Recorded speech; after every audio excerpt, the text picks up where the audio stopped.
Financial modelling के session के अंदर हम समरी नाम की एक शीट क्रिएट करेंगे और उसमें बेसिकली वो समरी नाम की शीट पर डेफिनेटली अपने अकाउंट्स को और पूरे फाइनेंशियल मॉडल को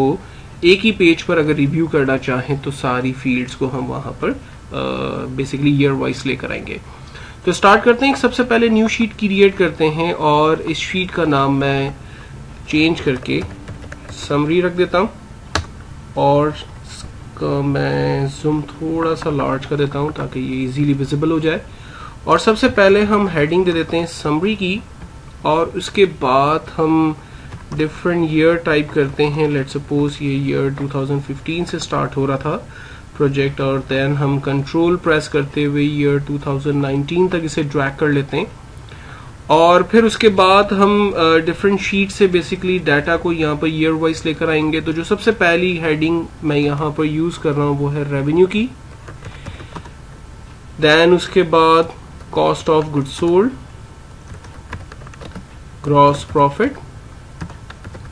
देन उसके बाद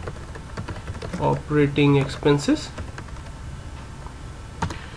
देन उसके बाद सेल्स एंड मार्केटिंग, देन उसके बाद हम general and administrative expense, total operating expense,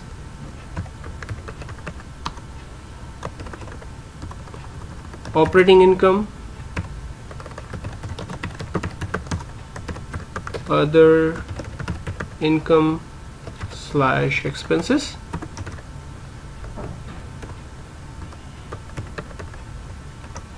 then हमारे पास pre tax income, income tax expense and net income.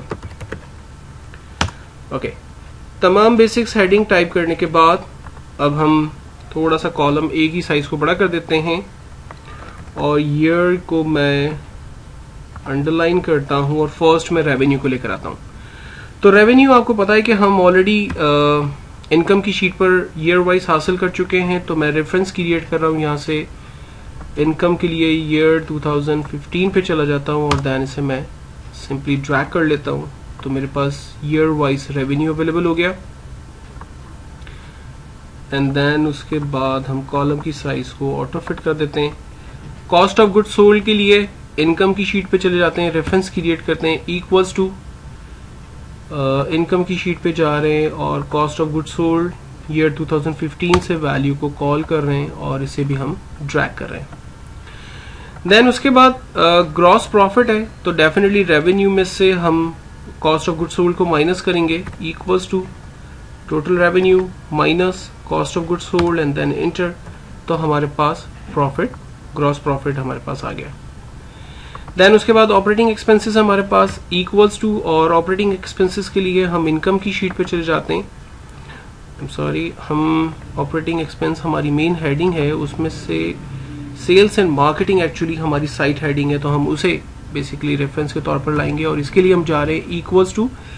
Income की शीट पर और सेल्स एंड मार्केटिंग में ईयर लेते हैं और जर्नल एडमिनिस्ट्रेटिव एक्सपेंस को इसी तरह से कॉपी करके पेस्ट करते हैं और टोटल ऑपरेटिंग एक्सपेंसेस हम फाइनल करते हैं सम के जरिए equals to sales and marketing plus general administrative expense और हमने तीनों कॉलम को कॉपी किया और डाटा को पेस्ट कर दिया तो हमारे पास टोटल ईयर वाइज डाटा जो है वो अवेलेबल हो गया। देन उसके बाद हमारे पास ऑपरेटिंग इनकम है तो ऑपरेटिंग इनकम के लिए हम ग्रॉस प्रॉफिट में से equals to gross profit minus total operating expenses and then enter और इसी तरह से हम इसको कॉपी करते हैं, sorry control C and then तमाम सेल्स पर पेस्ट कर देते हैं तो हर सेल पर हमारे पास ऑपरेटिंग एक्सपेंस इनकम की जो है वो डिटेल आ गई। देन उसके बाद अदर इनकम एक्सपेंसेस हमें चाहिए तो अदर इनकम एक्सपेंस के लिए हम इनकम की शीट से रेफरेंस क्रिएट करते हैं इक्वल्स टू इनकम की शीट पे जा रहे हैं और यहाँ पर इंटरेस्ट एंड इनकम एक्सपेंस है हमारे पास, उसका रेफरेंस हमने क्रिएट किया। प्री टैक्स इनकम है इक्वल्स टू इसी हम इनकम की शीट पे जा रहे हैं और हमारे पास प्री टैक्स इनकम है, हमने उसे सेलेक्ट कर लिया। And then income tax expense equals to income की शीट पे जा रहे हैं, इनकम टैक्स एक्सपेंस को सेलेक्ट कर रहे हैं एंड देन एंटर। और लास्ट हमारे पास नेट इनकम है, तो नेट इनकम के लिए अगेन हम इनकम की शीट पे जा रहे हैं और यहां से मैंने नेट इनकम के सेल को रेफरेंस के तौर पर ले लिया और फिर तमाम सेल्स को कॉपी करके बाकी सेल्स के ऊपर पेस्ट कर दिया। तो ये हमारे पास समरी का एक फर्स्ट लेआउट तैयार हो गया है।